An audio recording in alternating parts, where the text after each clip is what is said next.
Hello and welcome to Orion Outreach. I'm your host, Stacy Calloway. September 11th is a day that we'll never forget, and today I'm joined by retired Fire Chief Bob Smith, and today we're going to discuss Patriot Day. How are you doing today? I am doing fine. Thank you very much for allowing me to come in today to speak because of some changes we're going to have to do this year. Let's start with talking about some of the statistics, some of the numbers of how many people, how many firefighters and police officers actually died September 11th. Okay, originally the number was 2,977 victims in total. Out of that, there were 412 of them were emergency personnel, 343 firefighters, 37 Port Authority police, 23 New York police officers, 8 medical technicians, and 1 patrolman from the New York Fire Patrol. Now in New York, they normally do something to commemorate, but you guys do something as well. Talk to us about that. Okay, yeah. Every year we have promoted it, so to speak. We on September 11th, usually at 7. It will be at 7:30 this year. September 11th. It's a Friday, and we've commemorated of it every year. So this year again, we're going to do it, but how are you going to do it this year? Because of course we do have the pandemic going on. Right, and that's the challenge that we're having this year. So what we're going to do is we're going to hold it over at Friendship Park at 3380 West Clarkston Road at the corner of Baldwin. A couple of factors for that is the construction on M24 uptown this year. It'd make it almost impossible for people to get to the memorial itself. And the Veterans Memorial is kind of small. And right now, as of today, we have a 200 people limit for social distancing and open air. And we wouldn't be able to keep a social distancing there. So it was decided by the committee that we move over to Friendship Park this year. Okay, so obviously you're going to have people wear masks and they're going to be socially distanced. Tell us about what the program is going to entail. Do you have special speakers? We do have our keynote speaker this year. His name is Chris Elliott. It's a gentleman that I've known for many years. He used to be on the Orion Township Fire Department as a paid-on-call along with Auburn Hills and Springfield. But he's also a nurse practitioner, and he's been in the middle of this pandemic. So I don't want to take away from what happened on September 11th. That was a terrorist act. People lost their lives for that. But again, March 13th this year, we've had another change in the way we do business every day. And so he's going to touch on what it's like to be a first responder nurse, what he's facing with this pandemic and that too.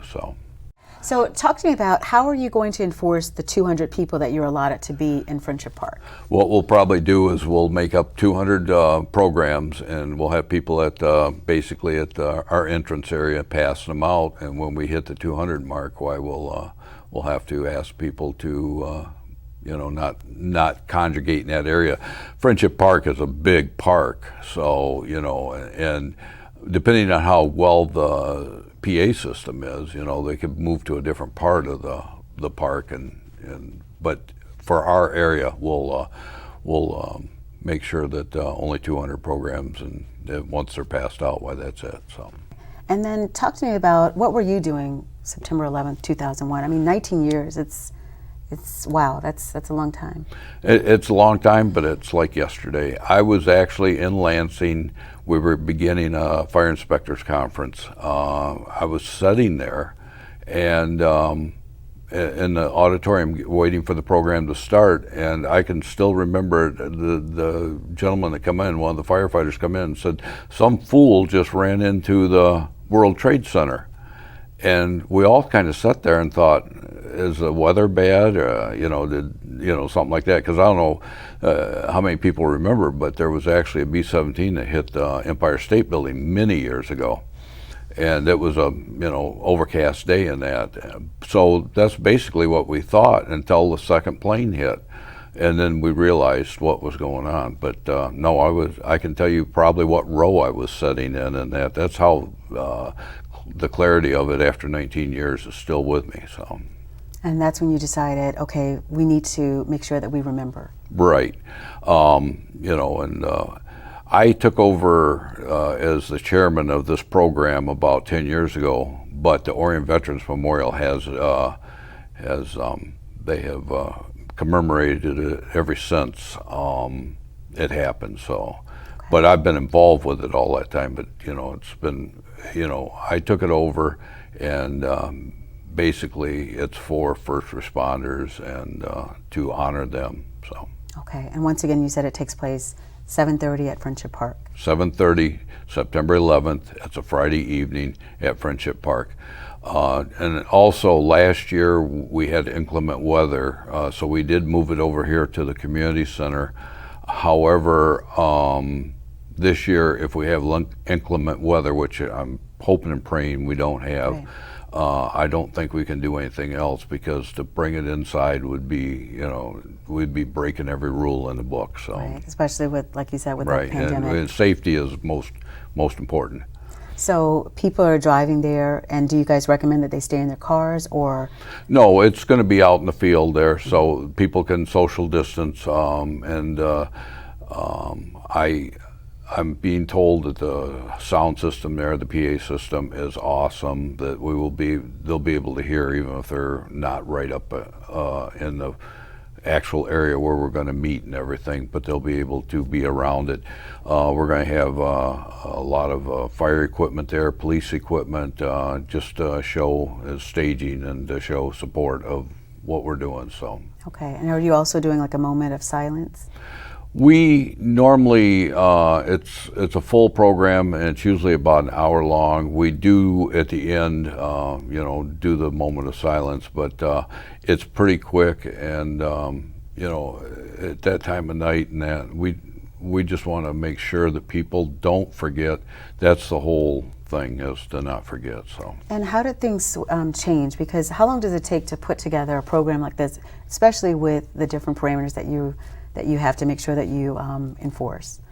Putting together a program like this has, I don't want to sound like, it's real easy, but it got to the point that it was, everything fell into place real quick. This year has been a challenge, because finding people to participate in that has also been a challenge, because people are still afraid to come around crowds and stuff like that. So it's been a bit of a challenge. I want to say that my program is 95% complete. I'm still waiting for a couple people to respond, but it's gonna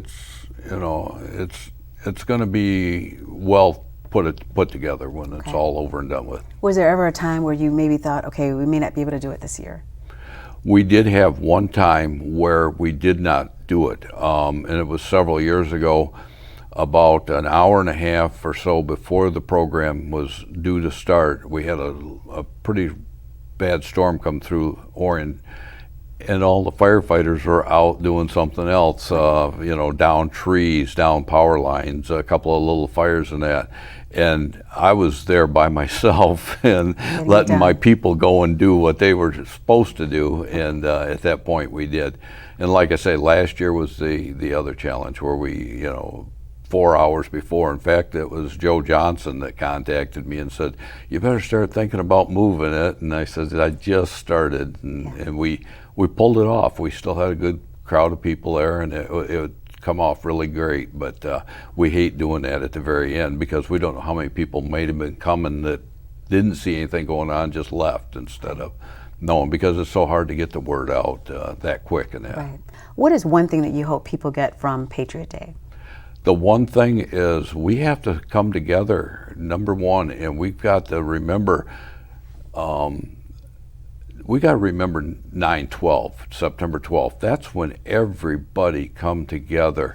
Flags flown at every house, people hugging each other, and obviously we can't do that this year, but just remember that this country, although it's mighty and strong, it's fragile. That something like this, just going to work one morning and a beautiful sunny day in New York City, and that happened. So, I want people to not forget 9/11. 19 years, and I hope it's still fresh in everybody's mind, just like it. You know, you ask me and how it is in my mind. I hope it stays fresh like that, just so we're cautious, but yet we start loving our fellow man again. Okay, and that's a clear message, don't forget. Well, we certainly thank you, Bob, for stepping in and showing up today to discuss Patriot Day. Okay, thank you very much. Absolutely, and we certainly thank you for watching this edition of Orion Outreach. I'm your host, Stacy Calloway. Thanks again. We'll see you next time.